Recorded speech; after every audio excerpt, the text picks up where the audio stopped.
সুশাসন ও নিরাপত্তার প্রতিশ্রুতি দিয়ে ধানের শীষে ভোট দেওয়ার আহ্বান জানিয়েছেন বিএনপি চেয়ারম্যান তারেক রহমান। ঢাকার 17 ভাসানটেকে নিজ আসনে নির্বাচনী সমাবেশে তিনি বলেন, শিক্ষাসহ দেশের বেকার তরুণ সমাজের কর্মসংস্থান নিয়ে পরিকল্পনা করে সিদ্ধান্ত নেবে বিএনপি। বিস্তারিত নাইম আহমেদের ডেস্ক রিপোর্টে।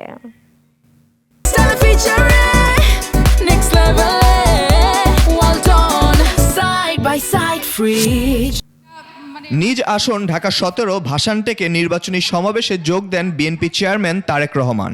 সমাবেশে সাধারণ মানুষের সাথে কথা বলে তাদের সমস্যার কথা জানতে চান তিনি। বক্তব্যে তিনি বলেন, 5 আগস্টের পর দেশে পরিবর্তন এসেছে, দেশের মানুষ পরিবর্তন চায়। নতুন বাংলাদেশ গড়তে মানুষের নিরাপত্তা ও সুশাসনের প্রতিশ্রুতি দেন তিনি। আমাদের দেশের বহু মানুষ বিদেশে প্রতি বছর কর্মসংস্থানের জন্য যায়, কিন্তু এই মানুষগুলো দক্ষ শ্রমিক হিসেবে চায় না।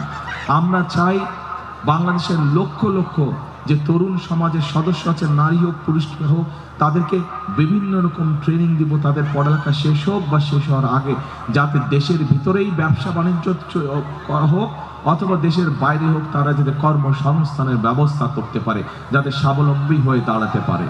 তিনি বলেন, বিএনপি ক্ষমতায় আসলে প্রতিটি অসচ্ছল পরিবারকে ফ্যামিলি কার্ড এবং কৃষকদের জন্য আলাদা কৃষি কার্ডের ব্যবস্থা করবেন তিনি।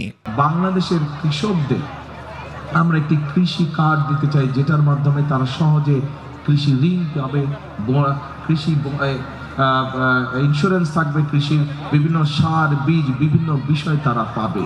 দেশের অন্যান্য আসনে বিএনপি প্রার্থীদের জয়যুক্ত করারও আহ্বান জানান তারেক রহমান। আমাদের প্রার্থীকে নাইম আহমেদ, 21 টেলিভিশন। তারেক রহমান কি আমাদের